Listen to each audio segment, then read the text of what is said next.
तो वहीं उत्तर प्रदेश की बात की जाए तो यहां पर 2 चरणों का चुनाव खत्म हो चुका है, लेकिन हिजाब का शोर थमने का नाम नहीं ले रहा। उत्तर प्रदेश की राजनीति हिजाब पर गरमाई हुई है। असदुद्दीन ओवैसी रोज अपनी रैलियों में हिजाब के जरिए वोटों का ध्रुवीकरण करने में जुटे हैं। उत्तर प्रदेश के मुख्यमंत्री का कहना है कि देश शरीयत से नहीं, संविधान से चलेगा। चुनावी सियासत के साथ साथ स्कूल कॉलेज में भी हिजाब पर हंगामा बरपा है। हिजाब के विरोध में अब छात्र स्कूल में भगवा पहनकर आ रहे हैं। बैन करो, बैन करो, बैन करो।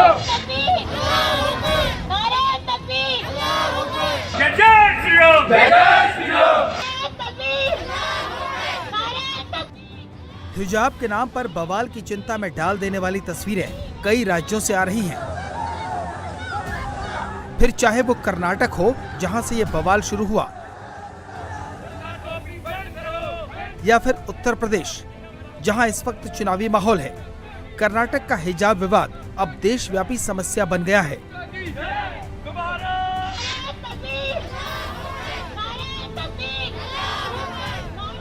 प्रदर्शनकारियों का एक दल हिजाब को धार्मिक कट्टरता का तेजाब बता रहा है, तो दूसरा दल उसे धार्मिक आजादी का प्रतीक कहता है। उग्र आंदोलन करेंगे। उग्र आंदोलन के साथ अगले दिन से सभी छात्र भगवा वस्त्र धारण करके आएंगे। इसको कंट्रोवर्सी बनाया जा रहा है। सबसे पहले बात ये थी कि एक छोटे से स्कूल से बात शुरू हुई है, जहां हजारों साल से कोई नया नहीं है। इस देश में हमेशा से और हजारों सालों से मुस्लिम लड़कियां हिजाब को फॉलो करती आ रही हैं। तालिबानी मानसिकता के लोग जो हिजाब का समर्थन करते हैं, तो उन लोगों को मैं खुली चेतावनी देना चाहता हूं कि यह देश शरीयत से नहीं, संविधान से चलेगा। हमारा कॉन्स्टिट्यूशनल राइट है, नहीं रोकेगी कोई सरकार हमें। हम सुप्रीम कोर्ट तक जाएंगे। 3 तस्वीरें आपको दिखाते हैं, अंदाजा लगाइए हिजाब वाले मामले पर देश में क्या चल रहा है। पहली तस्वीर उत्तर प्रदेश के अलीगढ़ की है। हिजाब का विरोध करने वाले कल भगवा गमछा ओढ़कर स्कूल में पढ़ाई करने पहुंच गए। 1-2 नहीं, कई छात्र क्लास में ऐसे नजर आए जो भगवा गमछा ओढ़कर पढ़ाई कर रहे थे। दूसरी तस्वीर मध्य प्रदेश के दतिया के एक कॉलेज की है। जब कुछ छात्राएं बुरके में कॉलेज पहुंची तो कुछ छात्र जय श्री राम का नारा लगाने लग गए। और तीसरी तस्वीर आंध्र प्रदेश के विजयवाड़ा की है, जहां कुछ मुस्लिम छात्राएं चौराहे पर जमा होकर अल्लाहू अकबर के नारे लगाने लग गई। हिजाब से शुरू हुई ये लड़ाई अब आजादी तक आ गई है। सड़कें धीरे धीरे प्रदर्शन से पट रही हैं। हंगामा अब सियासी रंग ले रहा है। कर्नाटक से एक विवाद की चिंगारी भड़की और देखते ही देखते इसने शोला बनकर पूरे देश को लपेट लिया।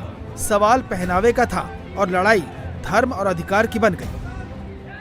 सब करते, मैं भी हिजाब करता हूँ, आप भी करते हैं। पतलून पहन रखा है, किसी ने जो चाहता है। ये हिजाब ही है, पर्दा है। मर्द भी करते हैं, औरतें भी करती हैं, सब करते हैं। यही चीज़ नहीं है। कोई आदमी मजहब को नहीं मानता, वो भी पतलून पहनता है। इसका मतलब ये है कि कोई मजहबी ही चीज़ नहीं, मजहब भी बताता है, लेकिन शर्म हया की बात है। हमारा एक वातावरण है मुल्क का, जिसके अंदर औरतें और मर्द नंगे नहीं रहते हैं। मर्द भी ये पतलून पहनते हैं, धोती पहनते हैं, लुंगी पहनते हैं, पाजामा पहनते हैं। ये हिजाब ही, इसी को पर्दा कहा जाता है। ये हया है उतनी ज़रूरी है जितना बेहयाई है वो उतनी ही गैर ज़रूरी है। विवाद इतना बड़ा हो गया है कि NIA जांच की मांग हो रही है। कर्नाटक से लेकर उत्तर प्रदेश तक सियासी पार्टियों में अब हिजाब को लेकर ठन गई है। नेता से लेकर अभिनेता तक अब इस जंग में कूद चुके हैं।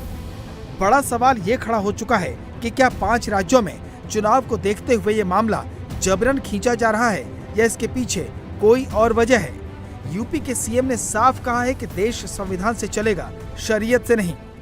जो लोग सपना देख रहे हैं गजवाई हिंद का, मैं बहुत स्पष्टता के साथ कह सकता हूं, ये नया भारत है।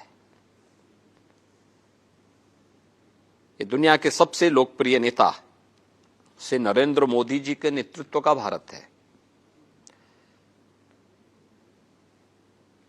इस नए भारत में विकास सबका, लेकिन तुष्टीकरण किसी का नहीं। सबका साथ, सबके विकास की भावना के साथ सरकार कार्य कर रही है। सबका विश्वास और सबके प्रयास को लेकर के सरकार चल रही है।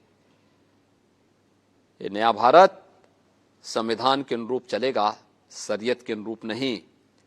और मैं इस बात को भी स्पष्टता के साथ कह सकता हूं, गजवाए हिंद का सपना कयामत के दिन तक भी साकार नहीं होगा। लेकिन उत्तर प्रदेश में हिजाब करके वोट बटोरने की पूरी कोशिश हो रही है। ओवैसी जहां रैली करते हैं वहां हिजाब की बात करते हैं, वहां लोगों को भड़काते हैं अपने एजेंडे को साधने के लिए ओवैसी कर्नाटक के मुद्दे को उत्तर प्रदेश की रैलियों में उछाल रहे हैं।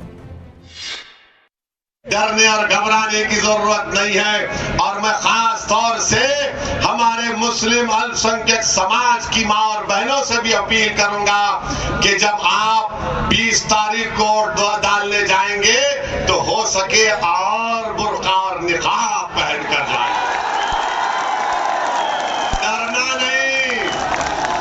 डरना नहीं और जब डरेंगे तो क्या नारा लगाएंगे, यही काम आपको करना है। इस मामले में हो रही राजनीति का आलम यह है कि हिजाब विवाद पर जो लोग स्कूलों में यूनिफॉर्म के समर्थन में हैं, वो यूनिफॉर्म सिविल कोड भी मांग रहे हैं और फैसला कोर्ट के हाथ में है। लेकिन सबसे बड़ा सवाल ये है कि समाज नियमों के आधार पर चलेगा या फिर धार्मिक भावनाओं में यूं ही उबल कर बहता रहेगा। इंडिया टीवी हर वक्त हर जगह डाउनलोड करने के लिए सर्च करें India TV news Google play store या ऐप स्टोर पर।